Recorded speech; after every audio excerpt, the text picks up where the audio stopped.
میرے حبیب نے فرمایا بندہ جب رو کے کہتا ہے نا یا اللہ غلطی ہو گئی معاف کر دے، فرمایا میرا مالک اسے فوراً ہی معاف فرما دیتا ہے۔ تو آ تو صحیح، تو آتا ہی نہیں۔ سنیں بڑی پیاری حدیث، بڑی خوبصورت حدیث، کنز المال میں دیگر کتب احادیث میں ہے۔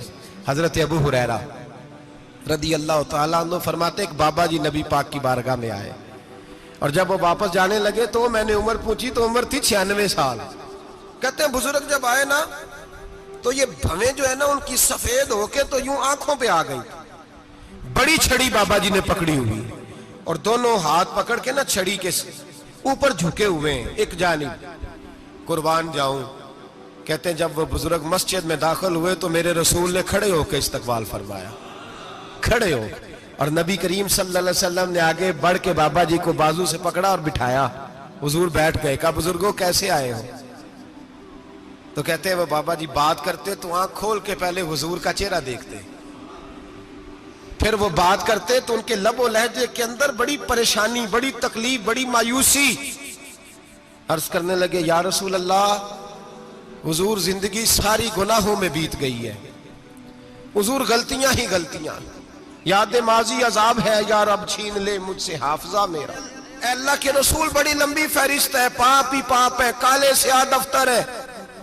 یا رسول اللہ صلی اللہ علیہ وسلم جب پلٹ کے دیکھتا ہوں حضور مجھے نیکی دکھائی نہیں دیتی۔ حضور اس عمر میں آپ کا ایک صحابی ملا ہے، اس نے بات سمجھائی ہے تو تھوڑا خیال آیا ہے، لیکن یا رسول اللہ صلی اللہ علیہ وسلم اب میرا وجود بیکار ہو گیا ہے، حضور بوڑھا ہو گیا ہوں۔ تین باتیں کہیں بزرگوں نے اور نرالی کہیں، کہنے لگے یا رسول اللہ صلی اللہ علیہ وسلم، حضور اب تو میری کمر بھی سیدھی نہیں ہوتی کہ میں نماز ہی صحیح ادا کر سکوں، بوڑھا ہو گیا ہوں۔ یا رسول اللہ صلی اللہ علیہ وسلم اب میرے اندر طاقت نہیں کہ میں محنت مزدوری کر کے صدقے اور خیرات دے سکوں۔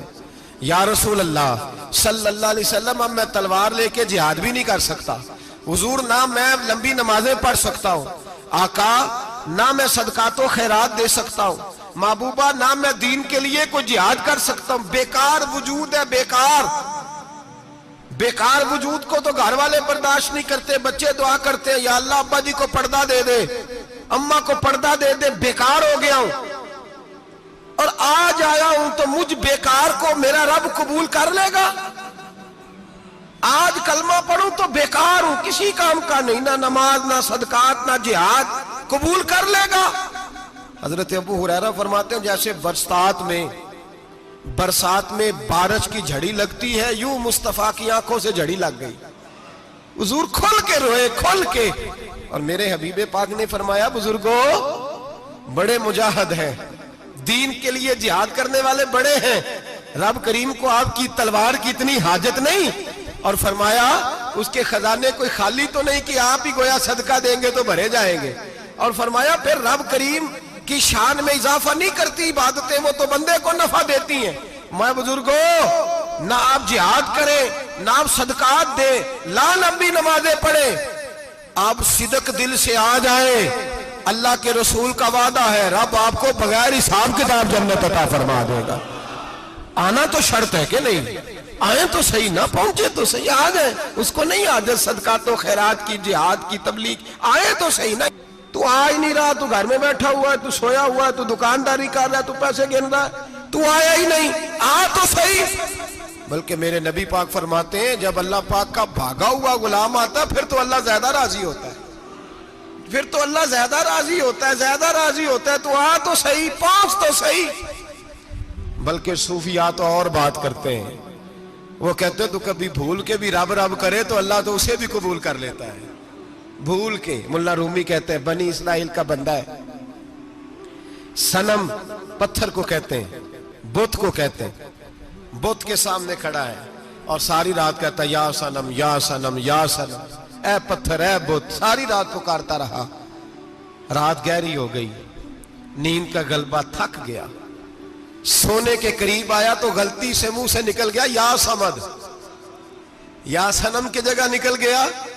رب کریم نے فرمایا جبریل دوڑ کے جا، جو مانگتا اسے دے دے۔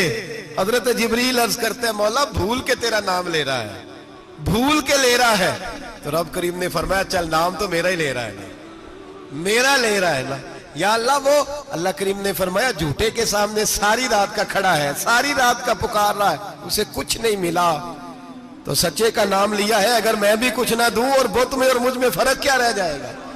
جا جو مانگتا ہے جھولی بھر کے دے، نام تو لیا ہے نا۔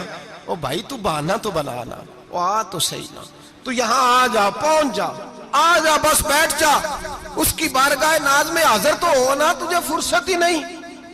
تو یاروں کے لیے ٹائم نکالتا ہے، بازاروں کے لیے ٹائم نکالتا ہے، گلیوں کے لیے ٹائم نکالتا ہے، چوکوں چوراہوں کے لیے ٹائم نکالتا ہے، ہفتے میں ایک دن ہوٹلنگ کے لیے بھی جاتا ہے، لیکن کبھی چھپ کے 2 نفلوں کی تجھے توفیق نہیں ہوتی۔ اور میں کئی دفعہ کہہ چکا ہوں، جس بندے کو بغیر عبادت کے رزق زیادہ ملنے لگ جائے اس پر آزمائش ہوتی ہے رب کریم کی۔ اللہ فرماتا ہے اس کو پیسے دو، اسے آنے نہ دینا، اس کو چل پیسے دوڑ جا۔ لوگ سمجھتے ہیں میں بڑا ذہین و عقل مند ہوں، دیکھو میں اپنی ہوشیاری سے، چلاکی سے آگے نکل گیا، تو آزمائش ہے، یہ تو آزمائش ہے رب کریم کی طرف سے، یہ تو اس کی خفیہ تدبیر ہے۔ میرے بھائی اس کی بارگاہ ناز تک جو آ گیا، آنا تو ہماری ذمہ داری ہے کہ نہیں؟ پھر اس کی رحمت آگے بڑھ کے استقبال کر لیتی ہے۔ اور خدا کی رحمت کتنی زیادہ ہے، میرے حبیب کریم سید عالم صلی اللہ علیہ وسلم نے فرمایا اللہ نے اپنی رحمت کے 100 حصے کیے۔ حضور فرماتے ہیں 1 حصہ اللہ نے دنیا میں نازل کیا ہے۔ کتنا؟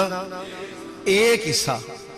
فرمایا یہ جو ماں بیٹے سے پیار کرتی ہے، باپ بیٹے کے لیے مزدوری کرتا ہے، جو بہن بھائی کے لیے روتی ہے، یہ جو بیوی شوہر کے لیے دعا مانگتی ہے، یہ جو بچے ماں باپ سے پیار کرتے ہیں، فرمایا یہ اس ایک رحمت کا نتیجہ ہے، ایک رحمت کا نتیجہ۔